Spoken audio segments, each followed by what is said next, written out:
ఏ హామీలైతే అసాధ్యమైనవో, అసాధ్యము ఇప్పట్లో చేయలేమని వాళ్లే సన్నాయి నొక్కులు నొక్కుతున్నారు ఈరోజు అధికారం లేకొచ్చిన వాళ్ళు వచ్చి నెల తిరక్కముందే.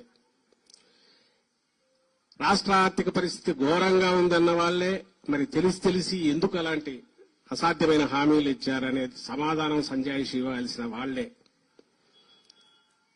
అసాధ్యమైన హామీలు ఇచ్చి ప్రజలను 14లో ఎట్లా మోసం చేశారో మళ్లీ అదే రకంగా మోసం చేసే రీతిగా మరోసారి దానికి అప్పుడే శ్రీకారం చుట్టారని నెల తిరక్క ముందే అర్థమవుతోంది. నిన్ననే చంద్రబాబు నాయుడు గారు మాట్లాడుతూ ఈరోజు చూశాం పత్రికల్లో, ఇంత ఖాళీ అవుతుంది అనుకోలేదు ఖజానా అంటున్నారు.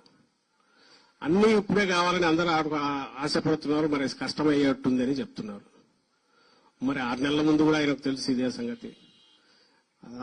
హామీలు ఇచ్చేటప్పుడు లేకుంటే లక్షల కోట్ల అయ్యే హామీలు ఇచ్చేటప్పుడు ఏ రకంగా ఇచ్చారు?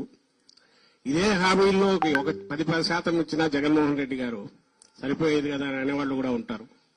సరే, అలా ఇచ్చి మోసం చేయడము, ఒకసారి మోసపోయాక మళ్లీ మోసానికి శ్రీకారం చుట్టడము, ప్రజలను భ్రమలో ఉంచడం, అది ఆయనకు చెల్లింది. ఇప్పుడు వచ్చి మళ్లీ అప్పుడే ఖజానా బాగాలేదు కాబట్టి కష్టం అంటున్నారు. ఇది చూస్తున్నాం.